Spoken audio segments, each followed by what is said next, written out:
Good morning, and it is always a good morning when it's a Friday morning. Amen. I'm Lindsay Tuman.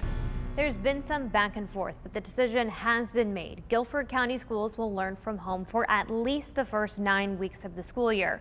For some families, could be longer, could be the entire semester or the full year. It's one happening at Oshkosh. Police there say a school resource officer confronted an armed student. Right now, we're giving you a live picture at the scene. You can see a line of what appears to be parents and now students being escorted out of the building. And some breaking news right now. Police looking for the suspect or suspects who shot a security guard during an armed robbery. It's a violent weekend in the Triad after two teenagers died. Also, a pregnant woman injured. Some schools in North Carolina struggling to get all of the laptops and devices they ordered to help students learning online this fall. One of the reasons for that delay, a human rights issue happening across the world. And officers say if it wasn't for those men, one of the victims probably wouldn't have made it. Ryan Hill spoke with a woman who was in the ATV about that terrifying ride. I mean, I'm like a very short girl, so when I go to a concert, I'm seeing a lot of back. So a lot of back. You need the platform anyway. So I'm like, I'm on board for this platform. Are you the one standing on the table though? I'm the one like. Are you the woo? You the woo girl? Okay. Like, I think I see him somewhere over there. Lindsay. But also working remotely allows you to have a lot more opportunities with different jobs as well, right? Yeah. But I keep getting this ad on my Facebook feeds for like a bedazzled hamburger bag.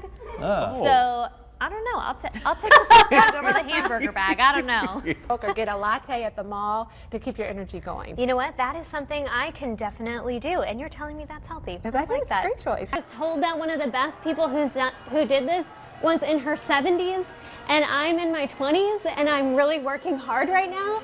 All of these RVs somewhat pushed together, some of them actually completely ripped apart. You can see this sofa hanging out of the back of what was once someone's home. Well, Cindy and Tracy, I want to let you know that just within the last 30 minutes, the school's security alert system sent out an update saying that the campus lockdown has now been lifted.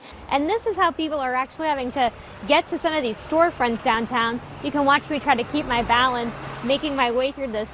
Come back with me this way. That roof that you saw over there, look at it, crunched up here. This is about 100 yards away. I want to say a football field. You know what? We're going to go for a ride, so I'm going to go ahead and toss it back to you, Kevin.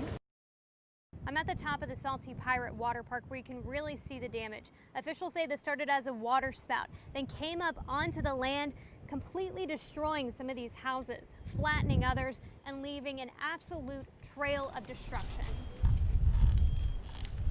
I wasn't around. I was in my office down at the Holiday Travel Park Resort, and then my daughter came in, and then my grandson came. They were screaming, "Tornado, tornado!"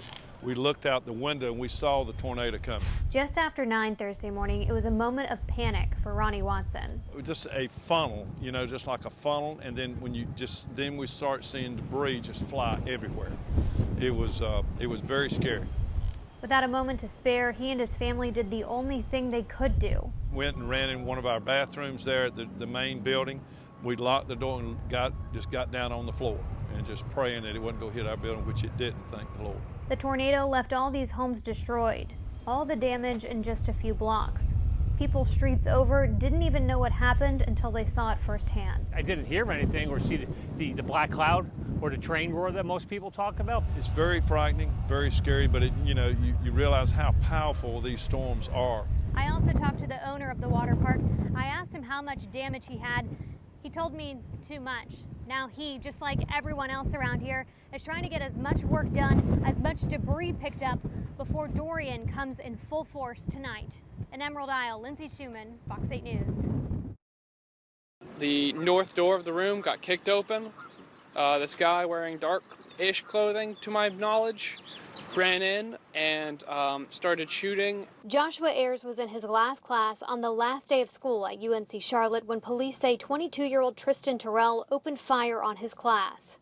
Pulled up his gun, shot one shot, about half a second later, two more, and then I think about half a second later, four more. Terrifying moments as the few dozen students inside this class ran for cover. Simon Booser was at the library next door when chaos started. About 5:50 or whenever it started happening, we just saw people running in our direction, and we tried to get a hold of some people and said, what's going on, and then I finally grabbed someone and said, what's happening, and went shooter, shooter, shooter. He's taken 2 active shooter training classes from the Charlotte Mecklenburg Police Department. That training kicked in.